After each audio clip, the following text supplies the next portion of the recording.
little more around the chin, boss. What do you want? Your ex-wife is here. Do you want to see her? Well, hello, Hildy. Hello, Walter. Hi, Hildy. Oh, hello, Louis. How's the big slot machine king? Oh, I ain't doing that no more. I'm retired. You know what I mean? Say, Walter. I'm busy, Duffy. Oh, hello, Hildy. Hello, Duffy. Listen, Walter. Get going, I'm busy. I thought you ought to know that the governor didn't sign that reprieve. What? And tomorrow morning, Earl Williams dies and makes a sucker out of us. Well, what are you going to do? Get the governor on the phone. I can't. Why not? Can't locate him. He's out fishing. How many places to fish are there? Well, at least two, the Atlantic and Pacific. All right, that simplifies it, doesn't it? Oh, Get him on the phone. And tell him what? Quiet, Duffy. He's thinking. Tell him if he'll reprieve Earl Williams, we'll support him for senator. What? Tell him the Morning Post will be behind him, hook, line, and sinker. But you can't do that. Why Walter, not? Because we've been a Democratic paper for over 20 years. All right, after we get the reprieve, we'll be Democratic again. Oh, Now, Walter. go on, Duffy. Get going. Remember, the Morning Post expects every city editor to do his duty. You too, Louis. Get out of here. Okay, boss.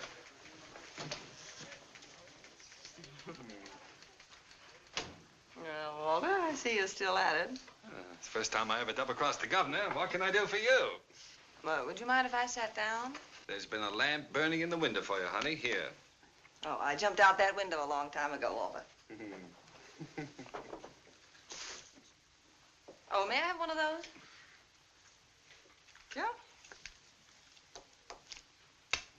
And a match. Thank you.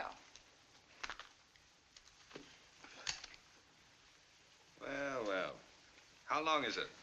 How long is what? You know what? How long is it since we've seen each other? Oh, well, let's see. I spent 6 weeks in Reno, then Bermuda. About 4 months, I guess. Seems like yesterday to me. Maybe it was yesterday, Hildy. Been seeing me in your dreams? No, Mama doesn't dream about you anymore, Wally. You wouldn't know the old girl now. Ah, yes, I would. I'd know you any time, any place. Anywhere. Ah, you're repeating yourself, Walter. That's the speech you made the night you proposed. Yeah, I notice you still remember it. Of course I remember it. If I didn't remember it, I wouldn't have divorced you. Yes, I wish you hadn't done that, Hildy. Done what? Divorce me. Makes a fellow lose all faith in himself. Almost gives him a feeling he wasn't wanted. Oh, now, look, Junior, that's what divorces are for. Nonsense. You've got an old-fashioned idea. Divorce is something that lasts forever, till death do us part. Why, divorce doesn't mean anything nowadays, Hildy. Just a few words mumbled over you by a judge. We've got something between us nothing can change. Well, I suppose you're right in a way, Walter. Sure, I'm right. I am fond of you, you know. And a girl? I often wish you weren't such a stinker. Yeah. Latin, I suppose. You must come up and meet my mother. She'd like Then that why kind on of earth phrase. did you promise not to fight the divorce and do everything you possibly could to gum up the whole works? Well, I meant to let you go, Hildy, but you know how it is. You never miss the water till the well runs dry. Oh, a big fat lummox like you hiring an airplane to write. Hildy, don't be hasty. Remember my dimple, Walter. Delayed our divorce 20 minutes while the judge went out to watch it. Well, I don't want to brag, but I've still got the dimple, and in the same place. Look, Hildy, I only acted like any husband who didn't want to see his home broken up. What home? What home? Don't you remember the home I promised you? Sure I do. That was the one we were to have right after the honeymoon. That honeymoon. Oh, was it my fault? Did I know that coal mine was going to have another cave-in? I intended to be with you on our honeymoon, Hildy. Honest, I did. All I know is that instead of 2 weeks in Atlantic City with my bridegroom, I spent 2 weeks in a coal mine with John Krupski. You don't deny that, do you, Walter? Denied? I'm proud of it. We beat the whole country on that story. Well, suppose we did. That isn't what I got married for. Oh, what is the good of... Look, Walter. What I came up here to tell you is that you must stop phoning me a dozen times a day, sending me 20 telegrams. I write a beautiful telegram, don't I? Everybody says so. Are you going to listen to what I have to say? Look, what's the use of fighting, Hildy? I'll tell you what you do. You come back to work on the paper. If we find we can't get along in a friendly fashion, we'll get married again.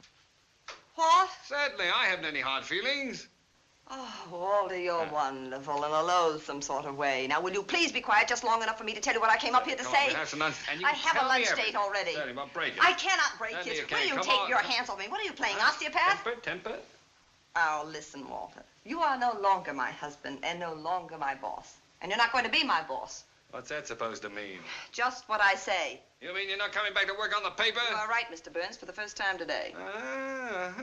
Got a better offer, huh? You bet I've got a better All offer. right, go on, take it, work for somebody else. That's the gratitude I get. Oh, I wish you'd What were stop you when you panning. came here 5 years ago? A little college girl from a school of journalism. I took a doll-faced hick. Well, you wouldn't take me if I hadn't been doll-faced. Oh, why should I? I thought it'd be a novelty to have a face around here a man could look at without shuddering. Listen, Walter. Listen, I made a great reporter out of you, Hildy, but you won't be half as good on any other paper, and you know it. We're a team, that's what we are. You need me, and I need you, and the paper needs both of Sold, us. American.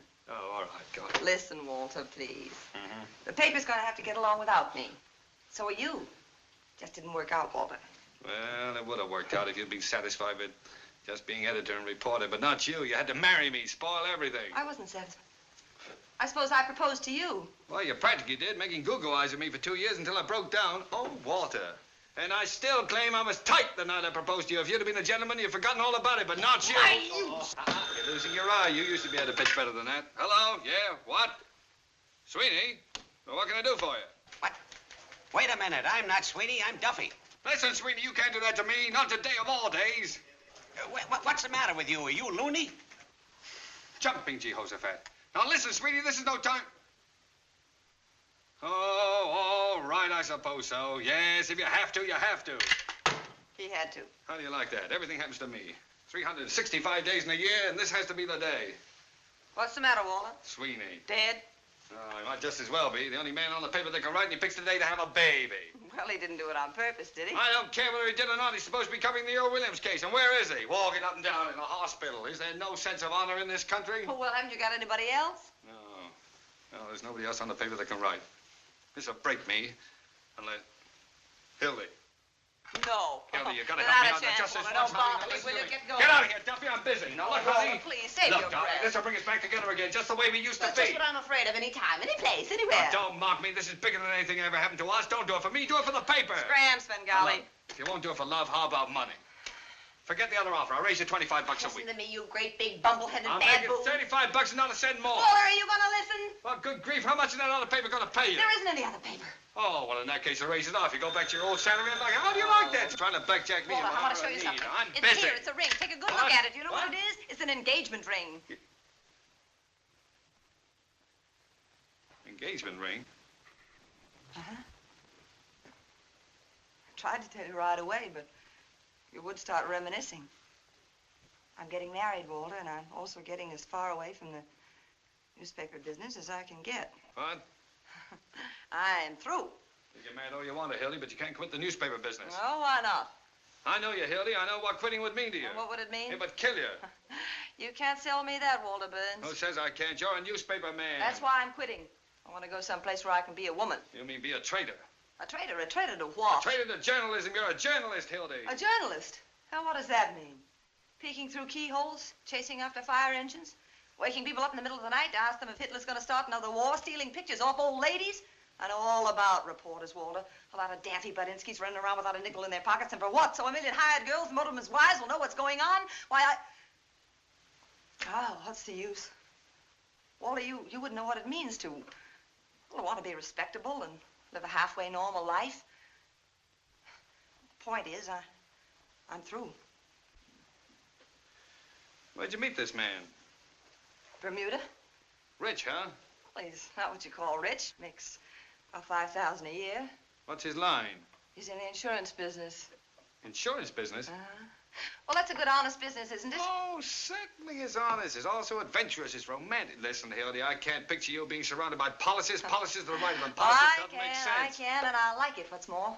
Besides, he forgets the office when he's with me. Ah, He doesn't treat me like an errand boy either, Walter. He treats me like a woman.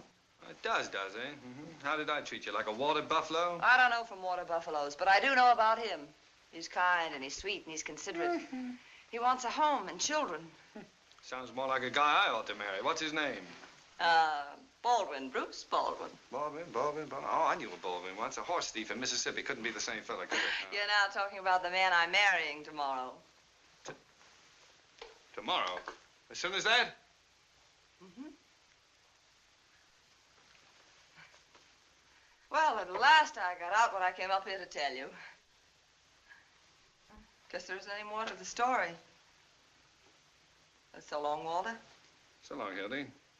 And better luck to you next time. Thanks. Oh, Hildy. Huh? Well, it is. Kind of took the wind out of my sails. Look, honey, I just want to wish you everything I couldn't give you. Oh, thank you, Walter. This other fellow, well, I'm sorry I didn't get a chance to see him. I'm more or less particular about whom my wife marries. Where is he? Oh, he's right on the job, waiting for me out there. Ah, do you mind if I meet him? Oh, no, Walter. It wouldn't do any good, really. Oh, no, you're not afraid, are you? Afraid? Of course not. Well, then, come on. Let's see this paragon. Is he as good as you say? Oh, he's better. Well, then what does he want with you? Oh, now you got me. Back in the car, Mildred. Okay. Oh, I am sorry, Hildy. I suppose Bruce, what's his name? Baldwin. Baldwin. I suppose he opens doors for you, He does, and when he's with the lady, he takes his hat off. Oh, I am sorry. And when he walks with the lady, he waits for her. Oh, well, in that case. Allow me. Well, I can see right away my wife picked out the right husband for herself. How do you do, sir? Must be some mistake. I'm already married. Already married? Oh, Hildy, you should have told me. Well, congratulations again, Mr. Baldwin. Oh, no, no. My name is... excuse me, will you? I'm terribly busy. Just leave your card with the boy. What did you say, Mr. Baldwin? My name is... Mr. Burns. Some other time. I'm busy with Mr. Bruce Baldwin here. I didn't hear what you said, But Mr. I was Baldwin. going to say that my name... Now, look, what is it with you? I'm Jemai? Bruce Can't Baldwin. you see that... Oh, you're Bruce Baldwin? Yes. Well, who is he? Who are you? My name's Pete Davis. Well, Mr. Davis, is this any concern of yours? Oh, no. Well, from now on, I thank you to keep your nose out of my affairs. And Well, I don't let it just happen wanted to again, tell you that's that- all. Mr. Baldwin, I'm terribly sorry about this mistake. This is indeed a pleasure. Oh, that's wrong, isn't it? Well, Bruce, you see, I thought... You don't mind if I call you Bruce, do you? After all, we're practically related. No, not at all. You see, my wife, that is your wife, I mean Hildy. Oh, Hildy, you know, you led me to expect you were marrying a much older man. Oh, really? And what did I say that led you to expect such... don't worry about it. I realize you didn't mean old in years. You always carry an umbrella, Bruce? Well, it looked a little cloudy this morning. That's right. Rubbers, too, I hope. Atta boy. A man ought to be prepared for any emergency. Well, Walter, I think we'd better be running along. Yes, we'd better be going. Where are we going? I'm taking you two to lunch. Didn't you tell him, Hildy? No, she didn't. Well, I guess she just wanted to surprise you, Bruce. After you. After you, Hildy. Wasting your time, Walter, won't do a bit of good. No, I'm glad to do it. Glad to do it.